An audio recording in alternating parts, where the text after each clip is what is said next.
warisan, nyanyiin itu. Maksudnya kalau kalian nggak kebagian kan, bisa nyanyiin itu. Bagaimana Pak? Bagaimana Kak?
Masih beri milih mula.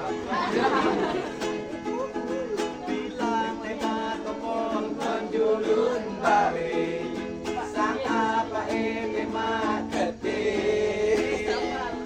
Tangis ate tangis anakku ene, bilang ko epe ketik.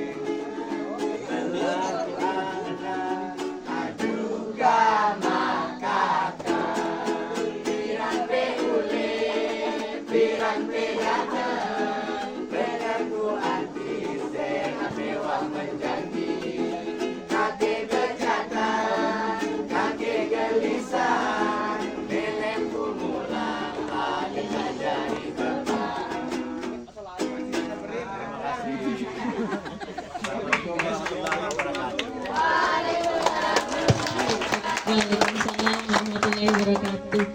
Ini masih SMK ya, jadi nggak kebelet tuh buat nikah. Jadi masih lama ya, masih lama. Cuma lagu aja dari Bang Yudo gitu. Baik semuanya, terima kasih. Assalamualaikum warahmatullahi wabarakatuh. Dari SAB mana suaranya?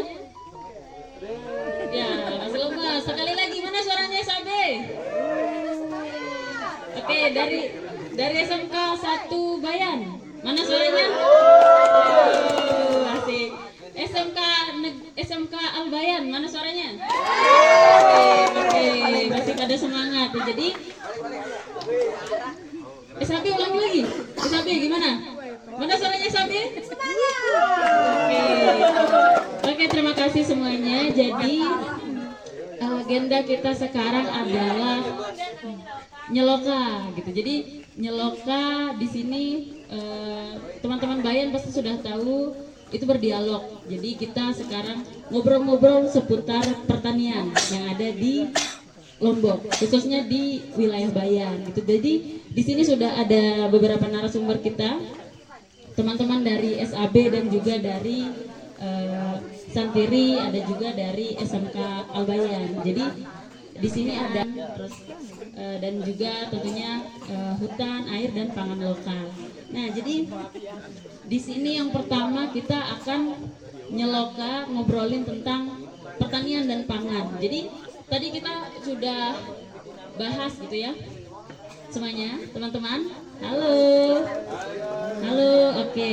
Jadi tadi kita udah ngebahas tentang pertanian dan pangan lokal. Tadi teman-teman sudah baru datang, ada papan informasi di sana. Sudah baca?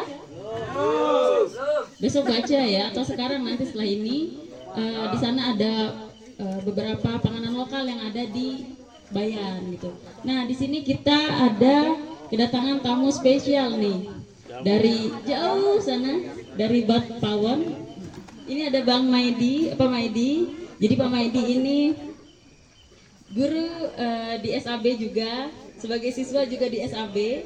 Nah, jadi akan cerita tentang pertanian dan pangan lokal yang sudah mulai hilang gitu. Jadi teman-teman nanti akan bercerita tentang pangan lokal yang sebelumnya sudah yang sekarang sudah tidak kita temukan, atau bahkan teman-teman tidak menemukan pangan itu. Nah, langsung saja Pak Maidi mungkin bisa cerita tentang pangan lokal yang sudah mulai hilang dulu seperti apa, pernah merasakan makanan-makanan pokok lokal dan sekarang seperti apa dan bagaimana.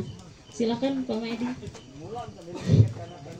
Baik, bismillahirrahmanirrahim. Assalamualaikum warahmatullahi wabarakatuh.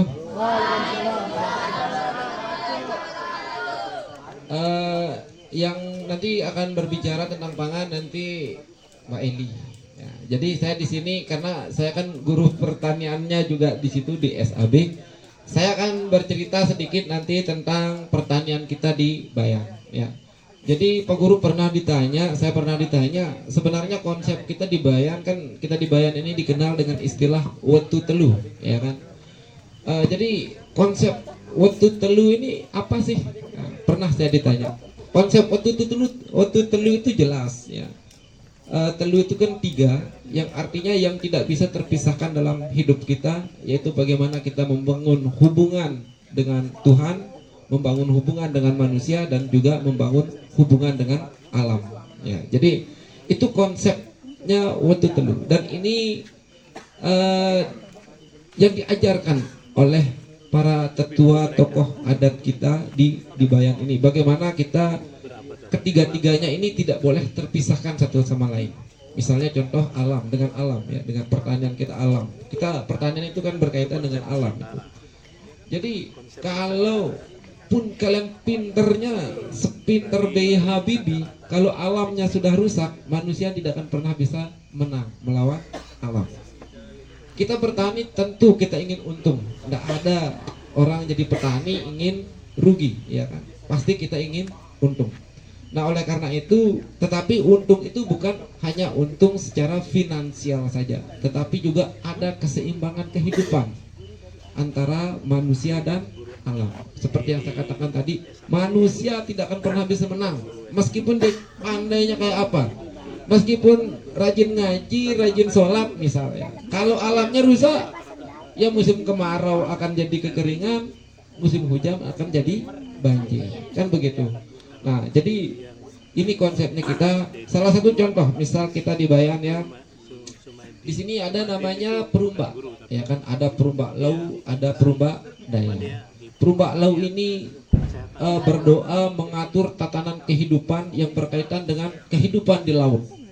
Sedangkan perumba daya ini mengatur, tugasnya adalah mengatur tatanan hubungan manusia dengan alam yang ada di darat.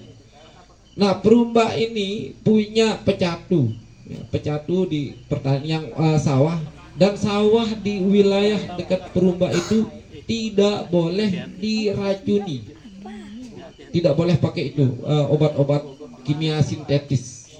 Pakai traktor aja tidak boleh di sana. Nah, dia itu kenapa? Karena mengajarkan kita bagaimana kita bertani, menghasilkan keuntungan untuk kita, tetapi juga jangan lupa ada kehidupan lain yang mungkin tidak terlihat tapi ada gitu. Mungkin di mata kita tuh hewan-hewan kecil yang juga makhluk Tuhan yang mungkin sedang berzikir juga, yang kita tidak tahu gitu kan, tidak lihat, tapi sebenarnya ada. Bahkan kan kalau di Al-Quran itu semua makhluk yang di alam semesta ini semuanya memuji Tuhan. Nah, oleh karena itu Tok Loka kita, para tetua adat kita, ini yang ditekankan kepada kita. Jadi seperti mungkin yang tadi disampaikan oleh pejabat-pejabat kita, jangan malu jadi petani, jangan malu jadi petani. Ya, tetapi juga kita juga saya yakin kita tidak akan malu jadi petani, ya, kita tidak akan. Yang paling mendasar, kenapa? Yang paling mendasar dari kesejahteraan hidup manusia itu adalah petaninya. Seandainya polisi tidak ada, tentara tidak ada, presiden tidak ada pemerintahan saat ini, tapi petani ada, produksi petani ada, pasti kita tetap bisa hidup, iya kan? Seandainya petani ini tidak ada, anggaplah ada presiden, ada menteri, ada pejabat A, B, C, D dan seterusnya. Kalau hasil pertanian tidak ada, ya tetap saja kita tidak bisa hidup. Jadi yang paling mendasar untuk kehidupan kita itu adalah pertanian. Tetapi ingat, pertanian itu harus dengan menjaga keseimbangan kehidupan. Kita belajar teknologi, oke. Mungkin di SMK kita belajar obat-obatan, bagaimana kita membuat obat-obat pertanian dengan kimia-kimia sintetis, hasilnya berlipat-lipat. Sebenarnya orang tua kita dulu, saya ingat ya, orang tua kita dulu tuh mengajarkan kita teknologinya luar biasa, teknologi orang tua kita dulu. Bagaimana mereka menjaga biar pertaniannya juga bisa berlipat dan juga tidak merusak makhluk-makhluk Tuhan yang lain. Ya. Artinya ada keseimbangan kehidupan dengan kehidupan manusia dan makhluk-makhluk Tuhan yang lain. Salah satu contohnya misalnya menggunakan teknologi organik. Ya. Dan di tempat kita, ya, saya ingat dulu kalau misalnya kan orang tua kita ini suka gembala-gembala kambing, ya, sapi dan sebagainya. Itu dijadikan pupuk. Kamu bayangin, kita punya ternak, ya. Bahkan saya punya cerita kemarin dari teman saya itu di Jawa, dia jadi dosen di UI, Universitas Indonesia. Di Jawa itu orang lebih banyak dapat untung, ini keuntungan kita bicara, karena pertanian berkelanjutan adalah pertanian yang menguntungkan, tetapi bukan menguntungkan yang sesaat, tetapi menguntungkan untuk jangka panjang.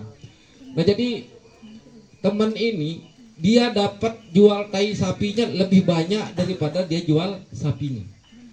Tai sapinya dia jual jadi uang, menek sapinya juga dijual kalau di Jawa itu. Tetapi dengan teknologi kita itu kita harus olah, bukan kemudian kotoran sapi kita yang dibuang-buang di pinggir jalan itu kemudian kita jual. Nggak mau orang beli itu, nggak mau orang beli. Harus kita olah, caranya mudah dan mudah kita dapatkan di tempat-tempat kita. Pertama bisa kita buat, kita fermentasi dulu kotoran-kotoran sapi itu. Tapi tai sapinya jangan dibuang di tempat panas, karena itu tidak bisa dipakai nanti. Karena apa? Kandungan hara atau mikrobanya di kotoran sapi yang dibuang di sembarang tempat itu mati atau hilang. Sehingga itu kalau kemudian dijadikan pupuk, nanti dia akan terfermentasi di sawah kita, tanamannya kita mati, yang tumbuh malah duri, rugi jadinya kita. Tetapi kita harus olah dengan cara fermentasi. Caranya bagaimana memfermentasinya? Mudah teman, anak-anak semua. Jadi cukup untuk kalau kalian mau buat sendiri, kita kan sering masak cuci beras. Air cucian beras itu kamu campur pakai gula merah. Itu kemudian kamu masukin di botol, udah diemin aja 1 minggu. Mudah kan dapatnya gula sama air cucian beras. Udah simpan seminggu. Kemudian kotoran tai sapi, tai kambing, dan manuk itu yang tidak dikangguk-kangguk sama orang, itu jangan dibuang di tempat yang panas lagi sekali. Taruh di tempat yang teduh, biar dia tidak kehujanan dan kepanasan. Kemudian nanti itu dicampur sama itu, kalau kita ngeler beras padi, ya ada kan dadanya yang halus itu, tahu kan? Unggun, kalau bahasa Bayannya kut namanya kan. Ya. Kut sama unggun sama ya, unggun. Ada kut, unggun sama kut sama. Nah unggunnya itu, ya, unggunnya itu dipakai campur sama itu teh sapinya, teh kambing juga apa enggak boleh. Kemudian setelah itu kamu semprot tadi air cucian beras yang dicampur gula itu, ya, itu kamu semprot tadi itu teh sapi sama unggun tadi, kamu semprot, terus kamu tutup, jangan kasih kena angin atau harus ditutup pakai terpal atau apalah, terserah plastik atau apa. Itu 1 minggu itu sudah bisa dipakai jadi pupuk. Semakin lama itu dipakai pupuk itu, pakai pupuk dari kotoran ternak itu, tanah semakin subur, semakin lama akan semakin berlipat-lipat hasilnya. Semakin sering digunakan, semakin alam akan semakin subur. Kita tidak merusak alam. Tapi kalau kamu pakai yang obat-obat yang kimia,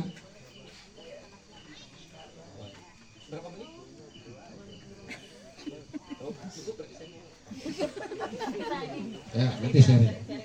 Nah, itu yang saya sebutkan dengan pertanian yang menguntungkan. Tetapi yang menguntungkannya bukan sesaat. Tetapi kalau kamu pakai sintetis, mudah memang. Hari ini kamu pakai, hari ini keuntungannya melipat. Setahun, 2 tahun, sawah, tanah, alam kita hancur. Manusia tidak akan bisa hidup lagi semakin lama. Sekian, karena waktu sudah habis, nanti kita nanya-nanya. Cek. Ya, kita 5 menit dulu biar sama-sama bareng bisa ngobrol-ngobrol gitu ya.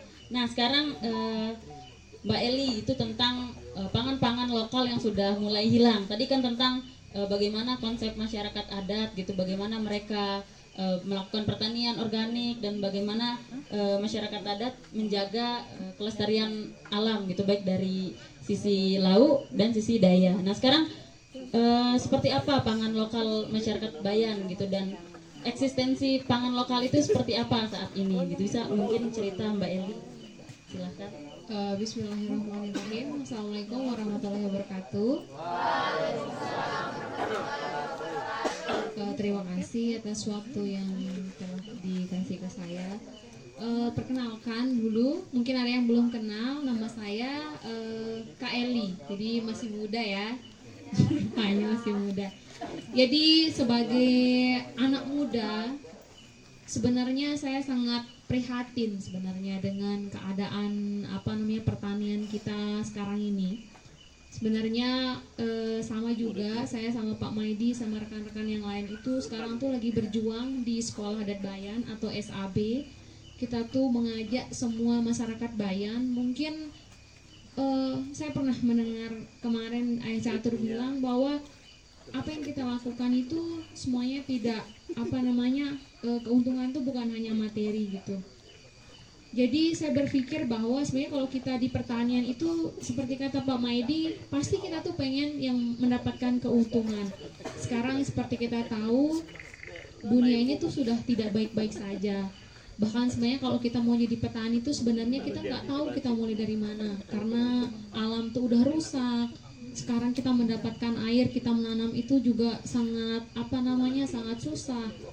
Tapi lagi-lagi saya sebagai anak muda itu, apalagi menjadi seorang guru di SMK Al-Bayan, saya sangat prihatin ketika siswa saya itu tidak mau menjadi seorang petani. Bahkan saya sangat kemarin kita dikasih, saya sangat bersyukur sekali, mungkin lebih dari 2 menit.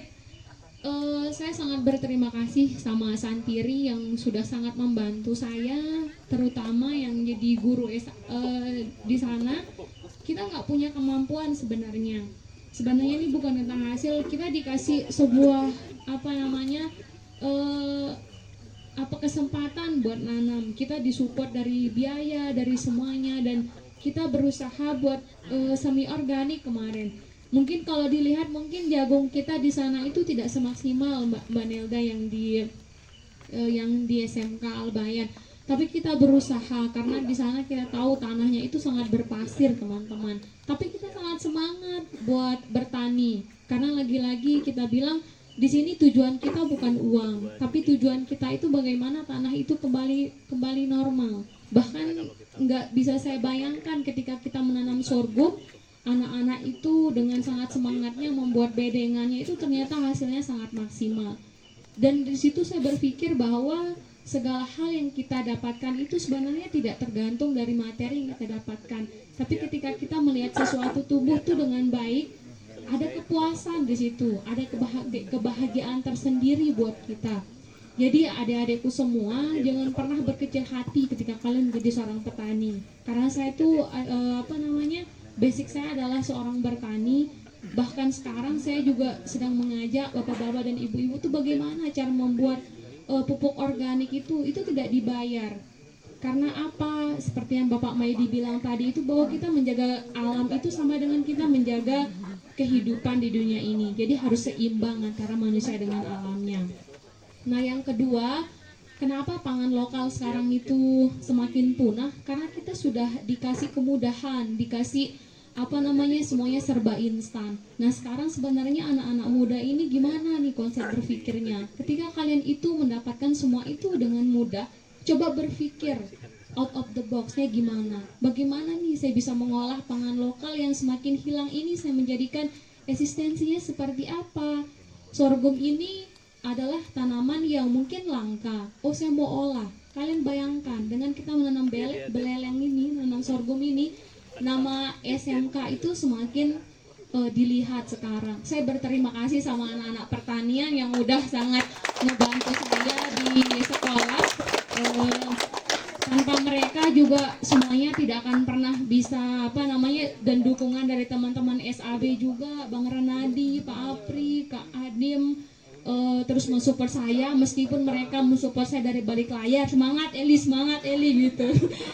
Tapi tetap aja saya berpikirnya, tapi mereka sangat luar biasa. Mereka adalah orang-orang yang luar biasa. Dari saya kenal mereka, saya baru tahu orang-orang yang nggak pernah berpikir materi, sama yang disampaikan Ayah Catur ke saya, bahwa segala hal itu tidak tergantung dari materi, tapi tergantung dari kita.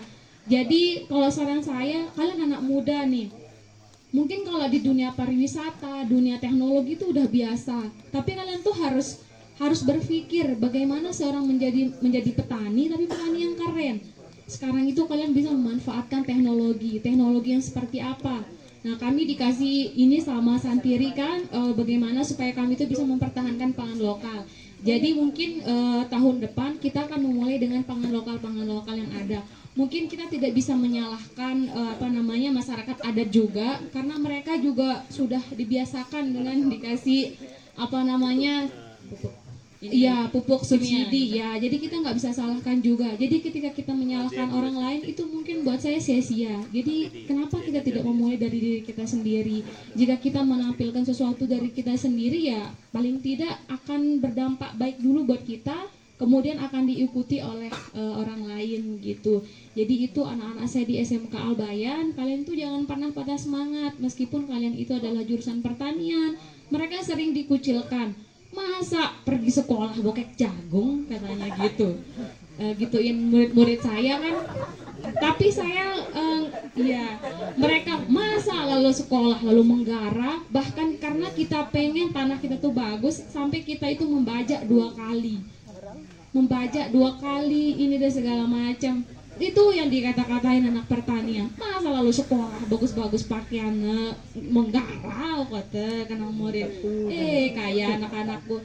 Jadi mungkin kalau dibilang sebagai guru itu kita menambah omset, di yayasan itu tidak, malah kita yang keluar uang sendiri. Kenapa?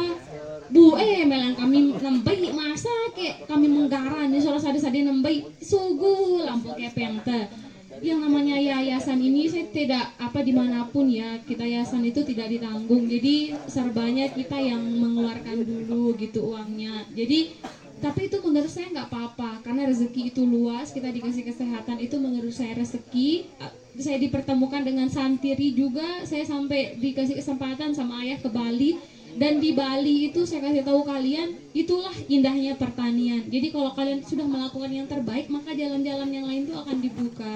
Jadi jangan pernah berkecil hati menjadi seorang petani, guys. Oke? Oke, guys. Jangan berkecil hati. Jadi tadi tentang bagaimana di SMK Al-Bayan sedang melakukan pembibitan atau sedang mengarsipkan gitu ya. Jadi beberapa pangan lokal yang sudah mulai hilang, mulai dari beleleng, jawawut, atau teman-teman di sini mungkin Jawa gitu ya, Jawa gitu yang sering dibuat bubur. Nah, itu adalah beberapa pangan lokal yang sudah hampir hilang gitu, sudah mau punah gitu. Ada Ya, juga ini tasbih, juga gitu. Mbak Melda, kan rosella yang kita tanam di sekolah itu juga ada yang beli. Jadi tahun depan anak-anakku yang SMK Al-Bayan kita penuhin semua lahan-lahan itu dengan rosella. Jadi kita bisa jual. Yang penting kalian semangat, jangan pernah mendengarkan apapun kata-kata orang. Kalian dibilang pergi sekolah, pergi beliuh, nggak apa-apa. Tetap berprinsip di diri kalian. Ini adalah pilihan yang kalian ambil menjadi murid yang keren, ya, pertanian keren. Yang penting gurunya juga kan keren. Oke? Ya. Ya. Petani yang keren yang tentunya jadi ahli petani, Iya, ahli jadi pertanian ahli gitu. Jadi pertanian. lebih keren lah, ahli pertanian gitu. Jadi Iya.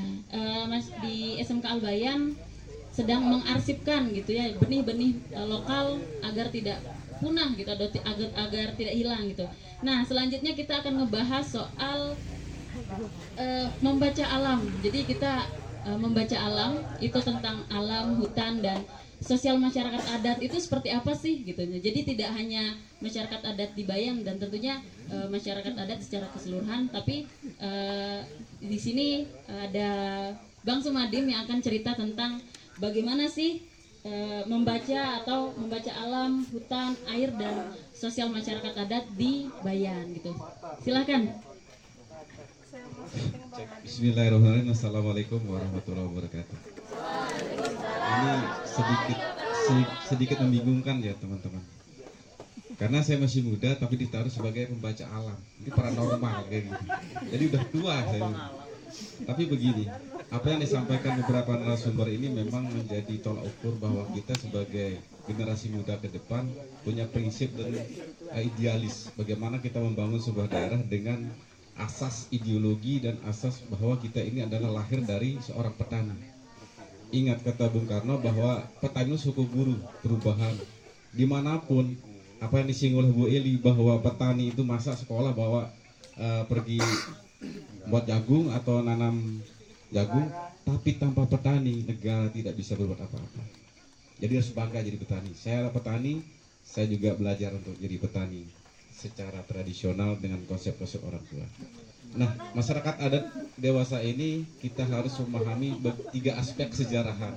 Bagaimana kita tidak terlepas dari sejarah, asal usul kita, kata orang yang berpendidikan itu etimologi atau asal usul bahwa masyarakat adat memahami apa yang disampaikan Guru Medi tadi bahwa bagaimana dia menjaga ekosistem alam, hubungan dengan Tuhan, hubungan dengan manusia, sehingga mereka bisa membaca alam dengan baik, sehingga musim tanam, musim hujan, kemarau itu mereka sudah bisa membaca dengan berlandaskan kepada wariga yang dimana ada logaritma yang mereka sudah bentuk. Kita jangan bilang orang punya TikTok ataupun followers yang aplikasi Bayan sudah punya logaritma sendiri. Itu Wariga Bayan. Dengan rumus pertama adalah hari 7, angka 9, tahun 8, bulan 12. Itu dikalkulasi sehingga mereka bisa menentukan arah mata angin, arah hujan, bahkan mereka mendeteksi kapan maulid adat 10 tahun ke depan. Ini pembelajaran nanti disampaikan oleh ahlinya itu, ahli mungkin besok malam tentang Wariga. Tapi saya sedikit bahwa orang Bayan tuh masyarakat adat itu membaca alam tuh dengan pertama dia melihat rasi bintang, misalnya menanam padi. Kadang-kadang mereka bangun pada saat sebelum azan subuh. Kalau mereka menanam padi bulu, supaya menghindari dari hama penyakit walang sangit atau bahasa tengango kan. Nah, dia melihat bintang buliat yang ada di atas di ufuk fajar berada di kisaran jam 8. Maka mereka kan mulai di situ diskusi dengan keluarga.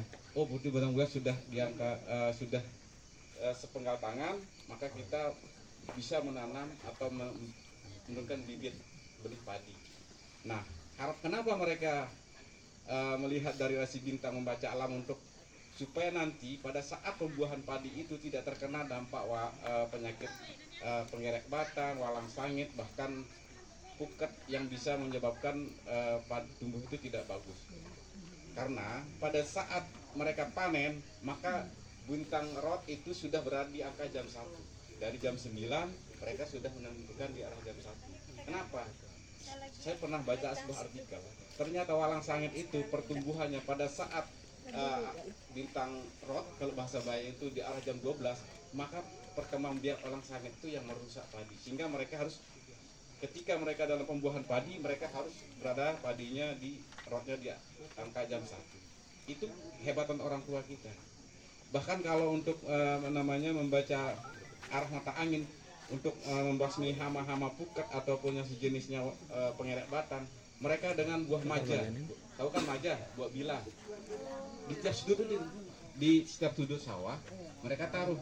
Alasannya kenapa? Karena arah angin setiap hari itu tidak tentu pada musim kemarau. Maka racun yang membawa pestisida alami itu masuk kepada pertengahan, sehingga arah angin itu dari sudut sana sudah ada buah maja, sebelah sudut sana maja, sehingga mereka aman. Nah, cara-cara orang tua ini sering kali kita tidak temukan di mata pelajaran di sekolah formal, karena kita sudah mengacu kepada semi teknologi yang mungkin membuat kita manja. Tapi pada akhirnya kita lupa penduduk bumi saat ini sudah 8 miliar. Kebutuhan pangan di 2030 sangat mendesak. Siapa yang menjadi petani hari ini mulai tanamkan, maka dia akan menjadi orang sukses di 10 tahun ke depan. Apa itu? Anjing. Oh ya, itu.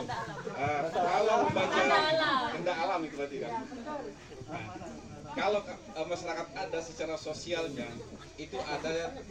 Kalau membaca alam itu mereka dengan melihat bintang, wariga, diwasa, bahkan dari tumbuhan-tumbuhan.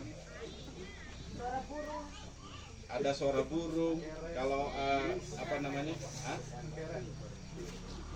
kalau reng-reng. Nah, reng-reng ini kan biasanya kalau reng-reng itu di musim pada saat kita panen padi dulu. Biasanya waktu kecil itu membuat namanya. Tapi tradisi membuat sekarang sudah hilang. Yang trennya di Jawa Barat, rame-rame mereka buat festival tentang membawa padi yang sudah diikat itu. Kalau sekarang enggak, sudah pakai motor. Ini yang hilang di kita. Kadang-kadang kita hanya melihat sebuah adat istiadat itu dari simbol saja, tetapi esensi nilainya kadang-kadang kita lupakan. Ini yang harus kita mulai belajar, bagaimana memahami pengetahuan orang tua. Kalau saya sih sebenarnya belajar membaca alam itu bukan kewenangan saya, itu adanya di tokoh-tokoh adat, para pemangku adat yang ada di yang disebut Guru Medi, yang ada di rumah adat Bangkat Bayan. Mereka punya setiap rumah adat itu mereka tugasnya masing-masing untuk menjaga, dan masyarakat adat secara sosial ketika mereka melakukan ini mereka bertanya kepada tokoh adat yang sudah menjabat. Bukan wewenang saya berbicara di sini sebenarnya, tapi saya hanya menggambarkan itulah kehebatan orang tua kita. Kita harus bangga menjadi orang Bayan, bangga menjadi petani. karena petani adalah suku guru perubahan. Tanpa petani mau perang pun tidak bisa apa-apa. Mungkin cuma itu. Terima kasih. Assalamualaikum warahmatullahi Waalaikumsalam warahmatullahi. Terima kasih banyak Mas Nadiem. Jadi petani adalah guru apa tadi? Suku guru bumi. Iya, begitu. Guru perubahan. Nah, itu tentang petani dan bagaimana membaca alam begitu ya, mulai dari hutan, tanda-tanda alam dan sebagainya dalam menentukan kapan waktu bertani gitu atau kapan pertanian bisa dilangsungkan atau dimulai.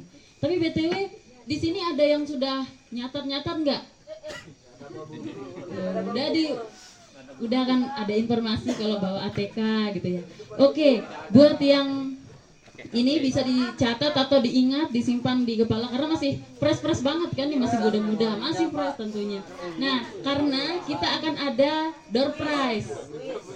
Kita ada door prize buat teman-teman. Jadi silakan mencatat, diingat gitu. Diingat dari kepala tentang apa saja yang sudah disampaikan oleh narasumber tadi. Gokil nih, ada ilmu-ilmu yang sudah kita dapat. Oke.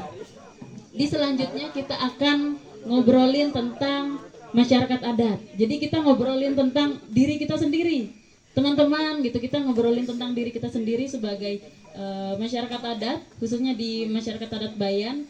Kita ngobrol tentang jati diri kita sendiri sebagai masyarakat adat. Dan di sini kita ada tamu spesial tentunya ya, datang jauh-jauh dari Mataram, ngebahas masyarakat adat dan tentunya ini tandem dengan masyarakat adat di Bayan gitu. Nah silakan Mas Wawan. Oh ada slide, asik. Apa nih, nobar nih? Oh belum. Karena saya kurang pandai merangkai kata, jadi saya Merangkai kata-kata. nanti dulu nobarnya. Tunggu dulu, sabar. Biar mesti menampilkan. Jadi saya di sini, saya udah dikenalin ya, nama saya Wawan. Saya akan sedikit menampilkan tentang pengalaman saya selama di Bayan. Di beberapa bersama SAB juga saya mencoba mencari tentang wilayah Kedatuan Bayan, istilah Kedatuan Bayan ya. Jadi kita coba di ini wilayah Lombok.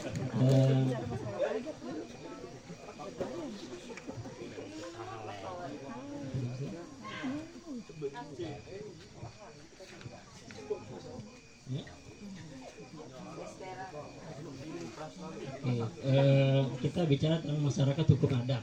Masyarakat hukum adat Bayan ini artinya suatu wilayah yang berisi tentang masyarakat yang memiliki hukum-hukum adat tersendiri gitu.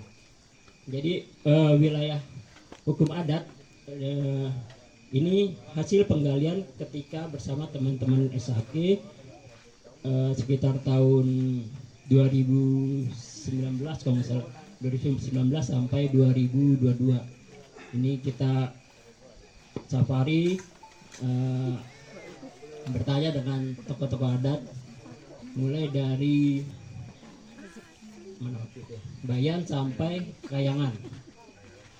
Di situ kita mendapatkan cerita bahwa wilayah masyarakat hukum adat Kedatuan Bayan ini luasnya segini. Saya punya ini keren. Asik. Baru beli ini. Jadi masih bingung kayaknya nih. Wilayah segini dimulai dari Talbalu, namanya Talbalu, sampai Menangadu. Menangadu itu di Songgigi. Kalau dulu sebutnya Songgigi. Kalau kita kenal sekarang Senggigi. Itu nah ini wilayahnya. Di sini ada melewati bukit-bukit.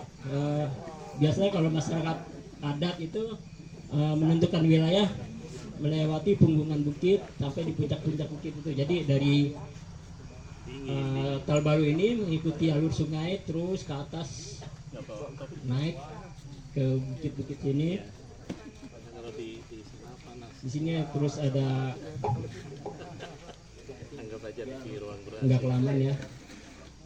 Di sini terus melewati bukit-bukit sampai Puncak Rinjani. Puncak Rinjani terus ke arah barat sampai Pusuk terus sampai Senggigi, bukan Pusuk Sembalun di sini mah.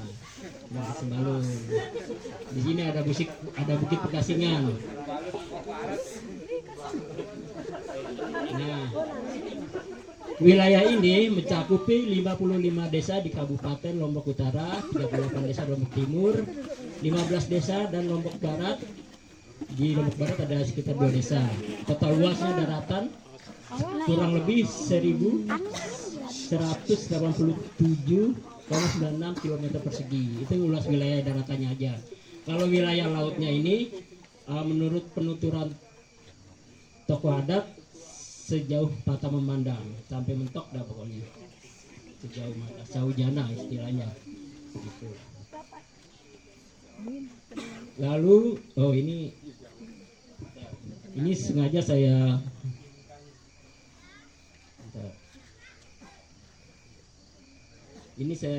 buat animasi biar saya nggak capek ngomong. Jadi di sini ada peta overlay yang melingkupi kawasan hutan. Ini kawasan hutan wilayah Lombok. Ini terus ada wilayah Kelautan Bayannya. Ini wilayah hutan yang ada di wilayah Kelautan Bayan yang diarsir ini. Nah, data ini yang kita gali ada di 2 kecamatan, Kecamatan Bayan dan Kayangan.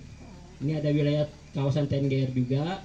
Ini wilayah KPH Rinjani, ada geopark juga di sini. Nah, ini hasil overlaynya semua ya, seluruhannya. Wilayah sini luas sekali memang. Terus, nah dari 2 kecamatan itu kita data ada 239 situs adat. Ada 84 tanah pecatu yang luasnya total 224,02 hektar. Terus ada 29 hutan atau pawang adat yang total luas 289,2 hektar. Ini 2 kecamatan ya. Terus kita juga melakukan perjalanan Rurung Agung dari Kayangan sampai Bayan. Ini total kira-kira ada 114 kilometer Rurung Agung. Itu jadi jalan agung yang bisa digunakan ketika melakukan ritual. Kira-kira begini. Nah, di sini lokasi-lokasinya, di sini ada hutan adat. Terus di sini ada tanah-tanah pecatu juga. Ini Rurung Agungnya.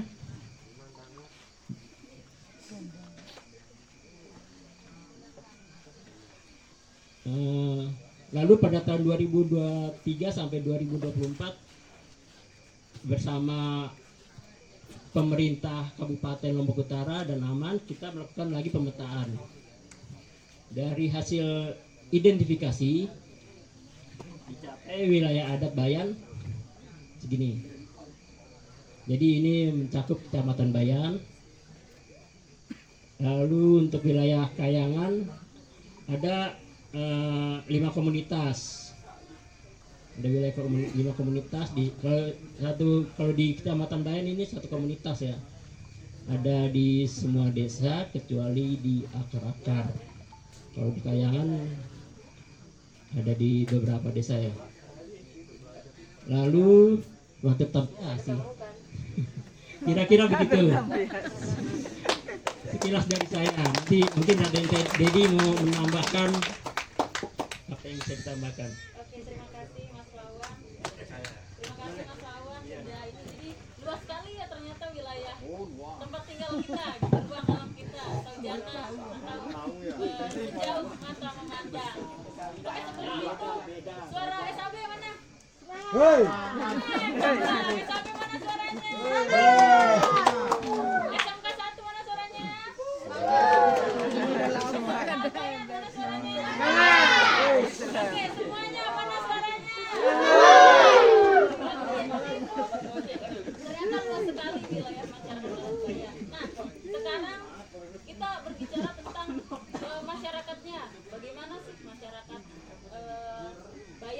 gitu.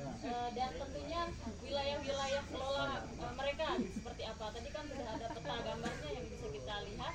Nah sekarang kita ingin mendengar bagaimana cerita dari Bang Raden Dedi yang akan cerita tentang bagaimana masyarakat adat dulu, kini dan nanti harapannya seperti apa. Silakan. Sudah. Oke, sudah. Terima kasih. Wassalamualaikum warahmatullahi wabarakatuh. Ini apa ya, materi yang tidak masuk akal menurut saya. Masa saya menjelaskan masyarakat adat yang dulu, berarti umur saya mungkin lebih dari 200 tahun, 400 tahun. Oke, ya. Jadi ya materinya kehidupan masyarakat adat masa lampau, sekarang dan yang akan datang. Berarti saya ini tidak mati-mati dong. Oke. Tadi saya dengar waktu tadi siang, ya. Jadi siang saya mendengar ada adik kita mengatakan mata air sudah dekat. Siapa itu yang bilang? Angkat tangan. Ada bilang tadi mata air sudah dekat. Ya, jadi itu sudah tidak berlaku dulu. Sudah tidak berlaku sekarang. Justru harus diganti, mata air sudah jauh. Ya, kenapa? Coba kita pikirkan. Sekarang lo Korea yang katanya Pak Camat tadi akan bangun bendungan. Dulu airnya melimpah. Tempat kita cari apa namanya? Blukus. Ya, Senaru sekarang mata air sudah habis, sudah menipis. Sekarang sudah jauh, itu sudah tidak berlaku itu. Ya. Kenapa seperti itu? Kita cek masa lalu. Masa lalu itu orang tua kita mengajarkan sebuah falsafah hidup yang sangat yang sangat tidak boleh dilanggar. Apa itu? Kata pemali dan kata yakanggo. Orang tua kita mengajarkan itu sehingga alam kita lestari. Alam kita tidak ada yang rusak karena kata pemali. Tidak ada katanya kanggo. Orang tua kita kalau kencing di pohon, kanggo menek kon kayu cah, arep pakai. Kita menebang kayu, merusak ranting kayu. Pemali arep pakai. Apa tujuannya? Bukan jinnya yang kita takuti, tapi rusaknya alam yang kita takuti sehingga airnya habis. Itu yang diajarkan filosofi kehidupan. Oke, dari tadi kita belajar tentang apa ya? Dari tadi kita berbicara tentang petani sukses, hasil yang bagus, rezeki bagus. Indonesia emas, tadi dibilang sama Bang Jat, generasi Indonesia hitam, bukan Indonesia emas. Karena apa? Alam kita semakin lama semakin kosong, cocok hitam. Iya, dulu adik-adik kita, dulu saya kaget pas saya ke Torian tahun 2003, saya ke Torian lihat cewek-cewek putih-putih. Sekarang berubah hitam-hitam itu, ada itu hitam satu itu. Dari Torian, dulu putih sekarang hitam, apa? Sudah kosong, hutannya rusak, karena sudah tidak ada kata pemali. Ya, jadi sekarang mari kita terapkan cerita orang tua filosofi kita, pemali itu yang harus kita pegang teguh kalau ingin alam kita lestari. Nah, kenapa rusak? Ya, karena sudah dirusak oleh orang-orang di atas. Kita harus beli itu, beli ini. Ya, jadi masa sekarang ini bagaimana? Apa yang harus kita lakukan? Apakah kita menangis? Apa kita tidur? Atau mati sekalian saja? Ya, apa yang harus kita lakukan? Ingin bertani, air sudah sekecil, harus semakin habis. Mau hasil, sekarang harga jagung berapa? 35. Harga pupuk berapa? 700 sampai 900, 1 juta, maupun non subsidi.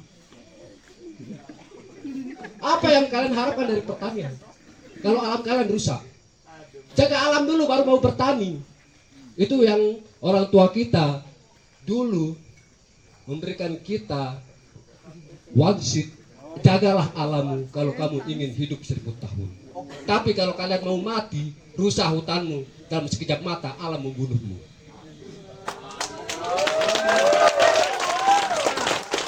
Untuk masa datang, saya kembali ke Pak Kapsak tadi. Siap-siap kita ke generasi hitam karena kita akan gosong. Kalau kita tidak mau menjaga dari sekarang.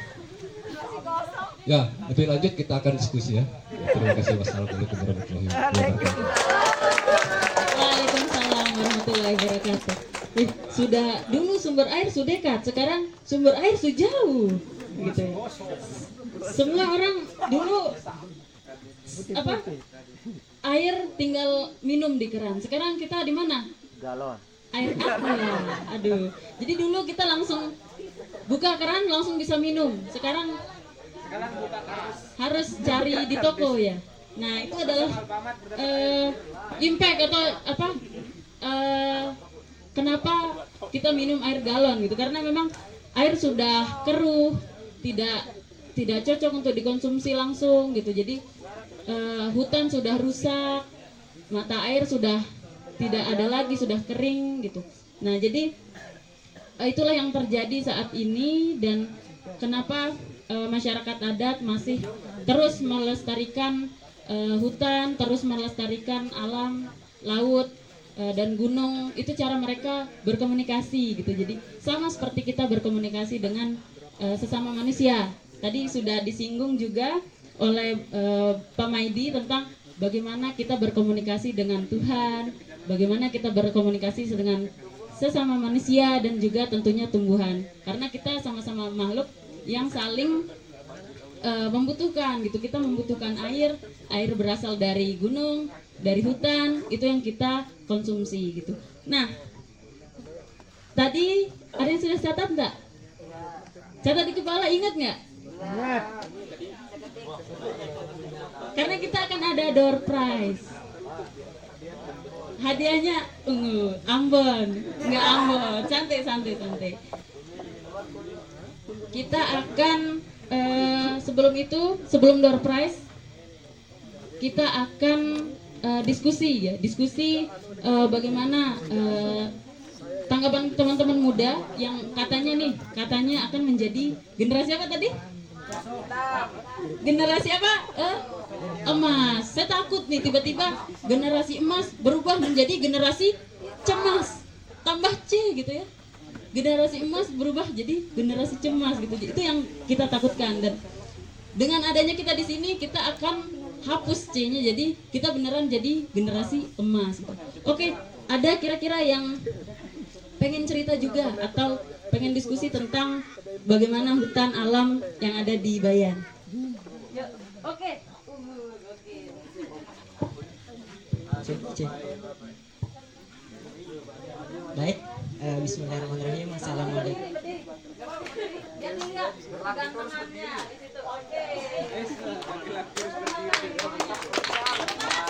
Baik, assalamualaikum warahmatullahi wabarakatuh. Oke, untuk mengawali statement saya pada kesempatan ini, izinkan saya memperkenalkan diri terlebih dahulu. Perkenalkan, nama saya Irlan Hadi, biasa dipanggil Irlan. Domisili sekarang di Desa Anyar, tepatnya di Dusun Semenganti dekat kantor camat. Oke, pada statement saya kali ini lebih berfokus pada bagaimana ini tentang pertanyaan. Pertanyaan adalah tadi saya telah mendengar beberapa suku kata yang menjadi latar belakang pertanyaan dan statement saya pada kesempatan kali ini, yaitu ada kata prihatin. Prihatin terkait dengan pertanian lokal yang saat ini sudah tidak lagi banyak gitu. Kata prihatin. Nah, dari sini juga tadi di diskusi sebelumnya sudah dijelaskan oleh beberapa guru baik dari SMKN 1 Bayan maupun SMK Al Bayan adanya kekurangan siswa yang berminat pada jurusan pertanian. Menurut saya, apa yang menjadi latar belakang tidak adanya orang yang mau atau berminat pada jurusan pertanian ini adalah karena tidak adanya motivasi sekaligus respon dari masyarakat luas tentang pertanian. Karena mayoritas dari masyarakat khususnya di Bayan ini menjadi seorang petani. Dari kata-kata yang saya dengar respon masyarakat, untuk apa sekolah kalau hanya nanti sebagai petani itu yang menjadi permasalahan saat ini. Pertanyaan saya itu adalah bagaimana membangun motivasi kembali, membangun motivasi khususnya kepada generasi muda supaya kembali mau bertani, mau mengangkat pertanian lokal yang telah digiatkan oleh masyarakat dari dulu. Dan juga sasarannya tentu tidak hanya pada siswa-siswa SMK N1 Bayan atau SMK Al-Bayan, tetapi juga kepada generasi muda secara keseluruhan. Jujur saya di sini baru pertama kali ikut kegiatan seperti ini karena saya merupakan sekarang alumni baru lulus dari SMA Negeri 1 Bayan. Selama saya belajar saya tidak pernah mendengar, hanya sebagian kecil mendengar tentang pertanian lokal. Itu disampaikan oleh guru kita yang saat ini ada di sana, Bapak Raden Apriyadi, sekaligus beliau sebagai guru formal saya di SMA N1 Bayan. Selama saya belajar di SMA N1 Bayan tidak ada kata-kata tentang pertanian lokal. Semuanya tentang teknologi. Karena telah dijelaskan barusan oleh salah satu narasumber kita di depan bahwa pendidikan saat ini tidak berpacu lagi kepada yang berbasis kearifan lokal, namun lebih kepada semi teknologi. Kembali saya ingin menegaskan pertanyaan saya, bagaimana cara membangun kembali motivasi agar kita kembali ingin bertani tidak hanya bertani sesuai dengan teknologi saat ini, tapi juga bertani atau mengikuti tata perilaku, tata kelola yang telah digiatkan oleh masyarakat leluhur kita. Demikian pertanyaan saya. Waalaikumsalam warahmatullahi wabarakatuh. Itu jadi ada tanggapan dan pertanyaan. Nah, dari arah sini kira-kira ada yang ingin cerita-cerita gitu, cerita-cerita tentang bertanya atau ingin bercerita tentang masyarakat adat ataupun pangan lokal yang ada di rumahnya. Mungkin ada pangan-pangan lokal yang ada yang mungkin kita nggak tahu nih.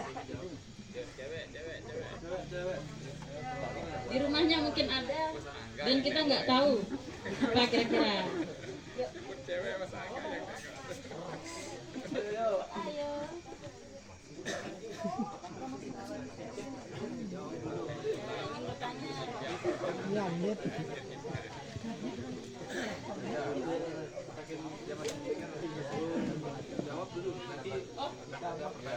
Oh, mau dijawab. Oke, sembari menyiapkan pertanyaan, teman-teman jangan lupa ya dicatat, diingat pertanyaannya apa atau ingin menyampaikan apa.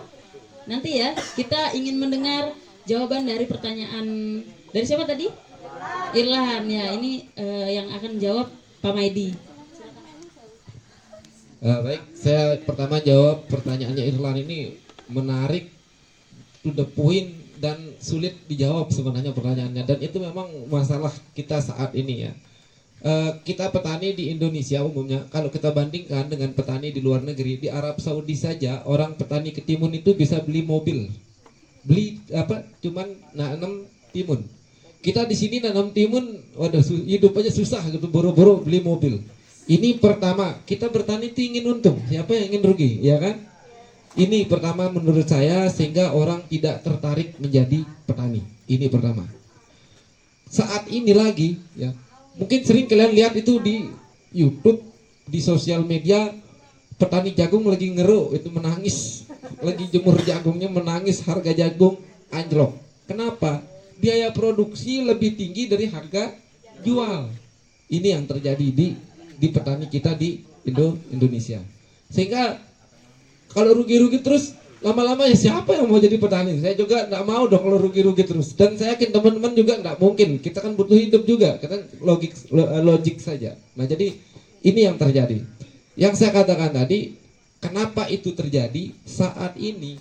Makanya kita katakan tadi prihatin, ya. Katakan tadi prihatin. Alam kita sekarang ini, alam pertanian kita sudah ketergantungan dengan kimia sintetis yang dibuat oleh penjajah sebenarnya itu. Artinya kita dijajah, kita kan sekarang ketergantungan. Kalau udah ada pupuk, pertanian semakin susah. Karena kita sudah meninggalkan ilmu-ilmu dari orang tua kita dulu. Kita sudah melupakan ilmu-ilmu kearifan lokal. Alam kita sekarang sudah rusak, ketergantungan.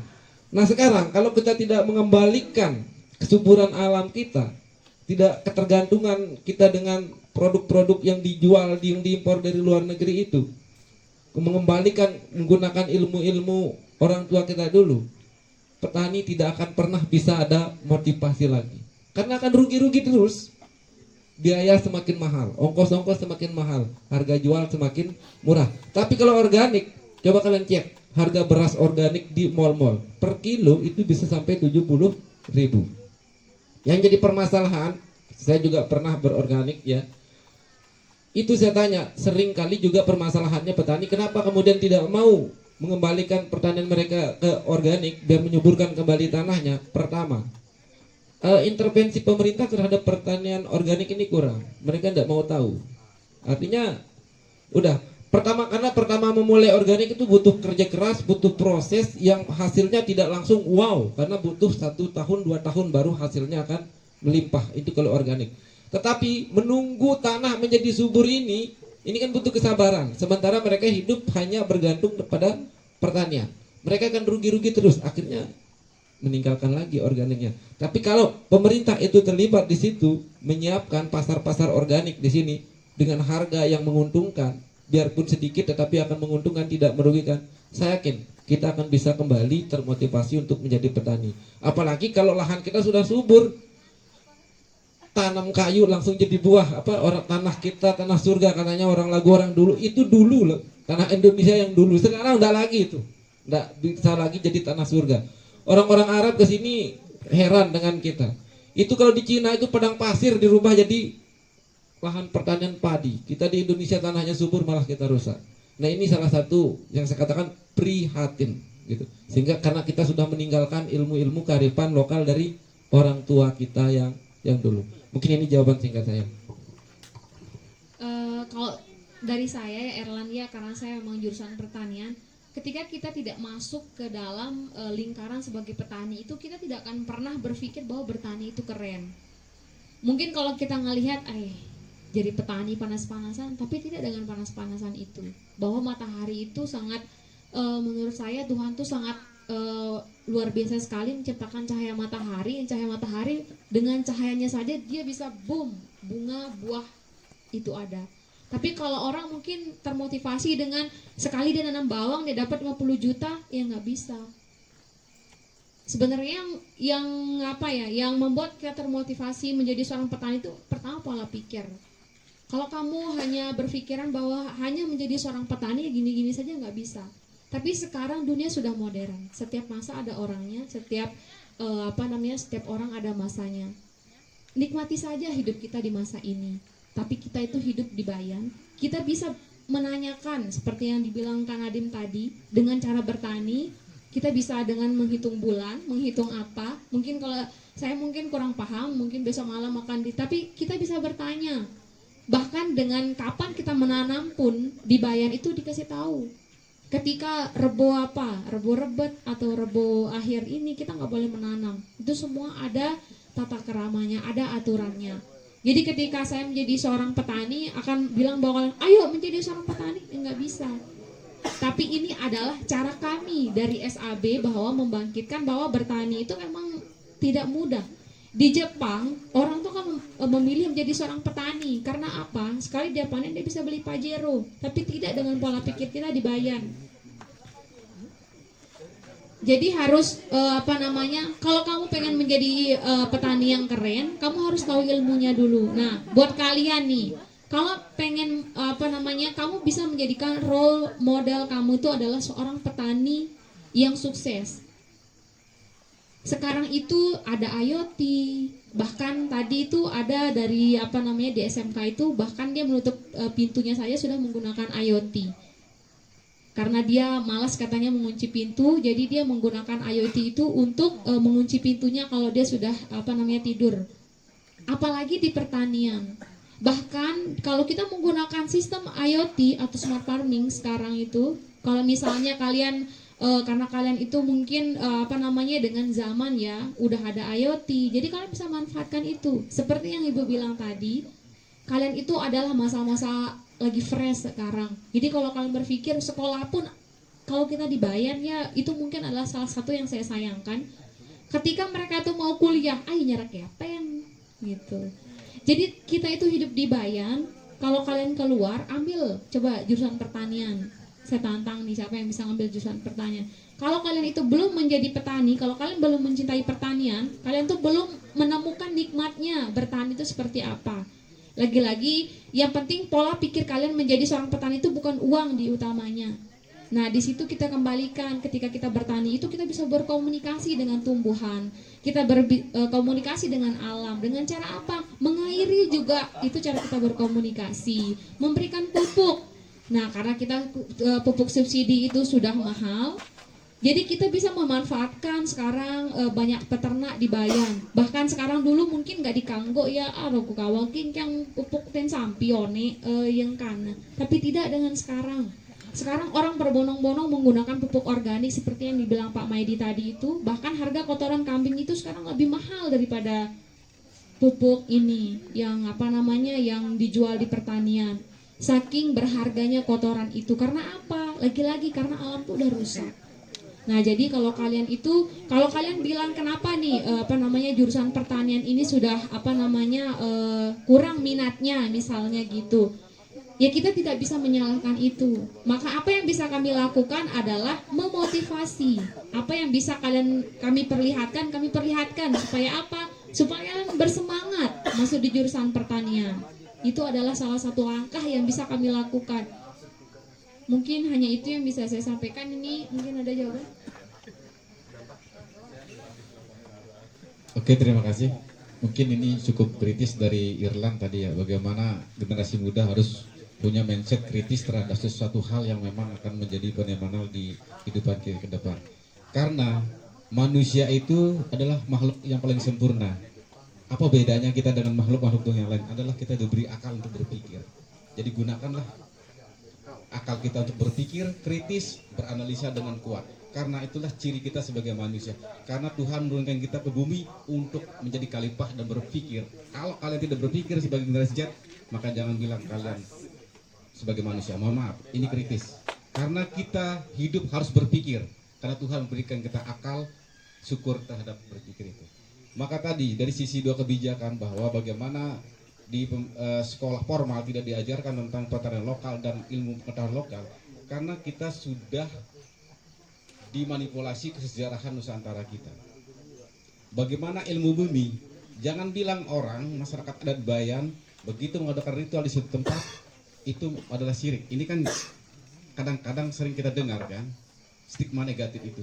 Padahal di situ, kalau menurut secara filsafat bumi, bahwa setiap orang tua di Nusantara ini, di setiap melakukan ritual, itu data-data sintetik yang bisa diambil. Karena salah satu dokter Mulyadi mengatakan, setiap ritual itu di situ, misalnya di Jogja, Koro Kidul itu bukan sosok manusia atau jin, tetapi laut itu, karena di situ ada sampel data, karena Ratu Laut Pantai Selatan adalah samudra yang luas. Begitu amukan lempeng di situ, serans, maka data-data empirik yang bisa didapatkan bagaimana Merapi, bagaimana siklus alam ini berputar, di situ mereka temukan. Cuma kita seringkali mengatakan itu hal-hal yang tidak rasional, padahal itu sangat rasional. Nah ini, berbicara masalah pendidikan, kita ini sudah apalagi dengan statement kemarin dari Dirjen Kementerian Pendidikan mengatakan kuliah itu kebutuhan tersier. Ini kan lucu, dia bertentangan dengan Undang-Undang Dasar mencerdaskan kehidupan bangsa. Maka kita harus berbanding kritis. Jangan hanya ikut jadi followers. Hari ini generasi kita menjadi followers, tapi dia tidak punya jati diri. Makanya jangan pernah lupakan sejarah. Kita kembali ke diri kita, bagaimana kita memahami sebuah diri kita dari masyarakat adat identitasnya seperti apa. Maka kita bisa menentukan mau jadi petani, mau jadi apapun kalau kita sudah mengenal diri kita sendiri. Bahwa kita ini siapa. dan bangga terhadap apa yang kita punya hari ini. Kebanggaan diri itu penting karena itu sebagai apresiasi terhadap diri kita. Tapi kalau kita hanya membanggakan orang lain, jangan harap kita bisa berpijak. Kita akan jadi merasakan itu banyak karet, ngawet ketua au, ngawet ketua au. Tapi kalau kita sudah bangga dengan diri kita punya kelebihan dan punya kekurangan, introspeksi diri, maka kita akan punya fondasi kuat untuk berdiri. Apapun goncangan. Tolong kata sampai hari ini, contoh Bali menghina. Begitu ada goncangan, alhamdulillah selamat. Don Bali si bagus-bagus, si mewah-mewah aja, justru yang membunuh kita. Ini pelajaran-pelajaran sudah diberikan oleh alam, tanda-tanda alam sebenarnya memberikan kita gambaran. Bagaimana gunung adalah simbol tiang bumi, karena gunung itu adalah simbol kehidupan. Di situ ada mata air, di situ ada sumber-sumber energi, sumber-sumber tumbuhan yang bisa kita dapatkan. Makanya kenapa orang Bayan menghormati gunung dan tidak boleh melakukan hal-hal yang sifatnya tadi dibilang sama Raden Dedi, pemali punya kanggo sekali, wah noan-noan. Arti apa? Bahwa kita diberikan sebagai manusia yang punya pikir, bukan hanya sekedar untuk wah itu syirik, ya, tapi ada makna-makna yang filosofis. Nah dari sisi kesehatan, hari ini kita kenapa? Banyak kasus penyakit yang timbul, zaman dahulu kayak nyarak macam-macam penyakit. Tapi karena konsumsi kita, karena sudah mengandung kimia sintetis, jadi semuanya instan. Nah, saya sedikit kritis ini. Ketika makanan yang viral, pasti kalian pengen coba kan? Coba ke, pernah jajah Ambon, pernah tembola Ambon. Ya kita milih. Padahal itu sumber gizinya bagus. Apalagi Ambon Bengsop untuk stunting itu bagus. Bukan susu SGM, itu produk itu iklan-iklan yang memanipulasi supaya mereka produknya laku. Tapi yang baik itu adalah sumber makanan yang organik untuk pertumbuhan stunting. Baik, terima kasih. Mungkin cuma itu, terima kasih. Assalamualaikum warahmatullahi wabarakatuh. Ya, panjang sekali ini. Banyak